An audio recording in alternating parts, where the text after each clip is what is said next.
welcome to another Luminar Coffee Break. I'm your host, Vanelli. Now, our topic today is how to relight a portrait for a dramatic photo. All right. Now, here's the image we're going to be working with. Let me pull this up real quick. And we're going to turn this into a really dramatic portrait. Now, just so you don't think, or just so you know, all of us have pretty, how do I put this? All of us photographers sometimes don't take the greatest shots, and we're stuck with shots like this that we have to make look really good. So this was the actual shot I did. Not too happy with the way it looks. So we're going to have to use Photoshop and Luminar to make it look even better. Now, I could do this strictly in Luminar, not the home plate, but the image of the player to make him look really dramatic. And originally, that's what I was thinking when I did this. So I'm going to show you how I turned an interesting photo into something that the parents absolutely love. Now, before we begin, let's take a moment and thank our partner, Fujifilm, for reminding us to stay safe, stay creative, stay at home.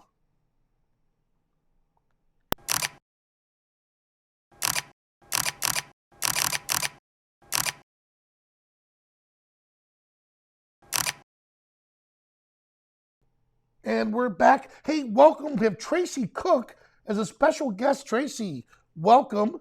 And then, of course, we have our buddy Dave coming in. Big Mac, good to see you again. And guys, if you like what you're seeing, please hit that thumbs up button and leave comments, and we'll try to answer them throughout the show. All right, so here we are. Let's dive right into it. Now, I'm in Photoshop, and here's the original image that kind of inspired me. Then I just blocked it out, and now we're left with this. So I'm going to do Control Alt Shift. That's Command Option Shift plus the letter E to merge all of these layers onto it's one. So here it is all by itself. I'm going to right click on it, and whenever I work with Luminar or any filters for that matter inside Photoshop, I like to make the layer a smart object. So by making it a smart object, it becomes a smart filter. So if I click on Filter, Skylum, and here we are. Now I'm going to launch Luminar 4. So that's just a real quick trick. When you're working inside Photoshop and you want to make the image editable afterwards so it's non-destructive, make it a smart object. You can always go back into Luminar and pick up where you left off. All right, so here we are.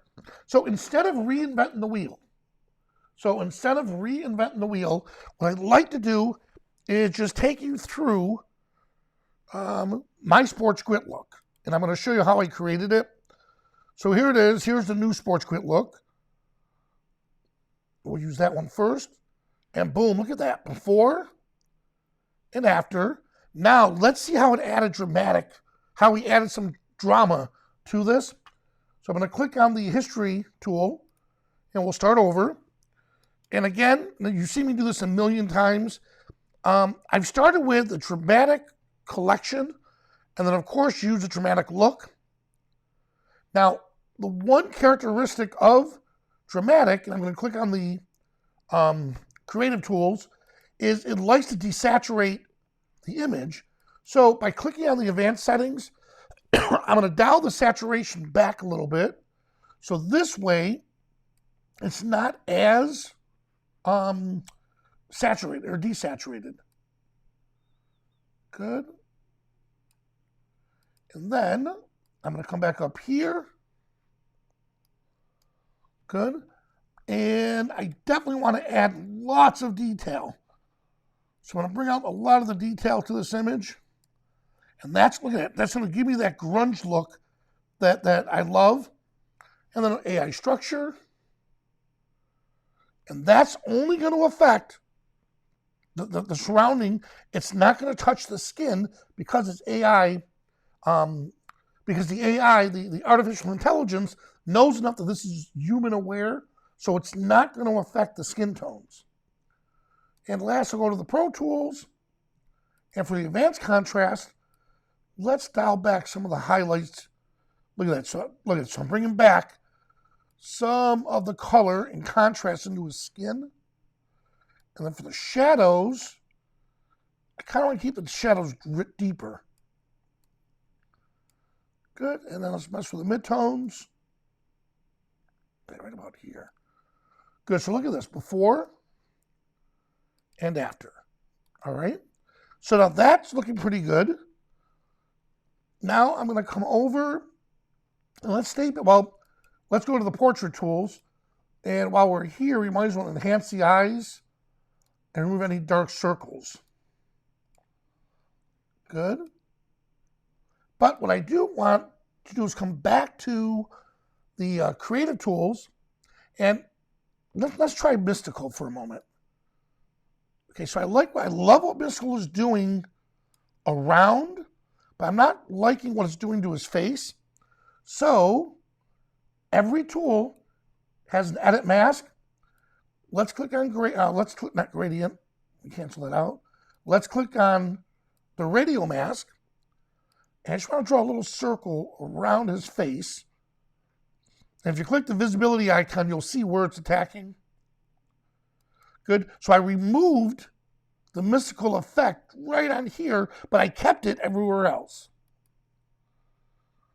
There we go.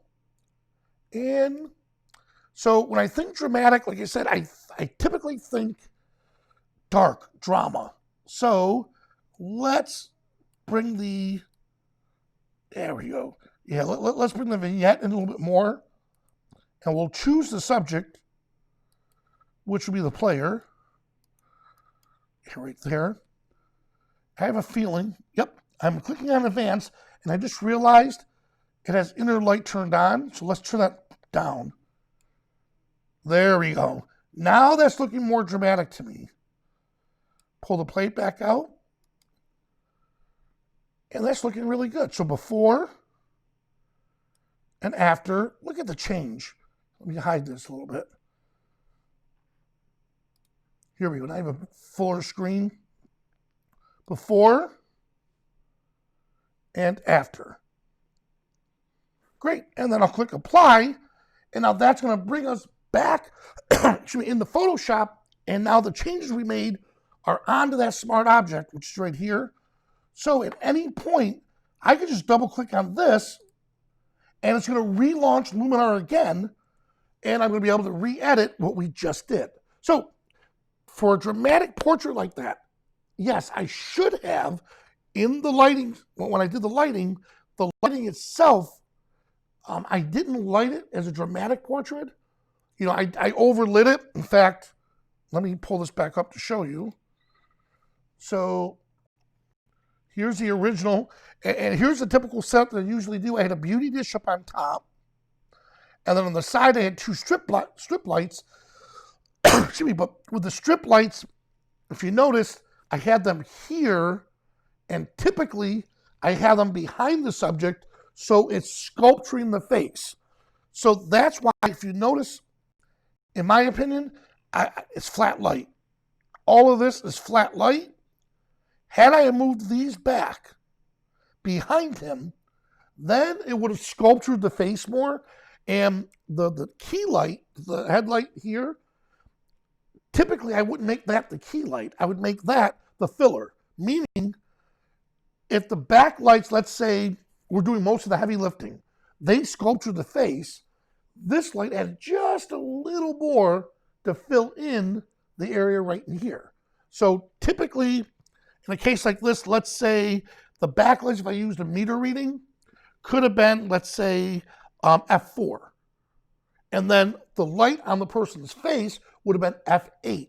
So that would mean that if I set the camera up to F8, this here would be perfectly exposed, and then the side lights back in here would be really sharp or really bright because it's 2 stops brighter, and then I would have got the exact look that I was going for, and I wouldn't have had to have done too much extra work with it. But, I mean, I think it's so cool that inside, within just a few clicks inside Luminar, we were able to take just an average looking shot and just make it really looking dramatic. Well, hey, I'm Vanelli. Thank you guys so much for joining us, and I'll see you at the next coffee break.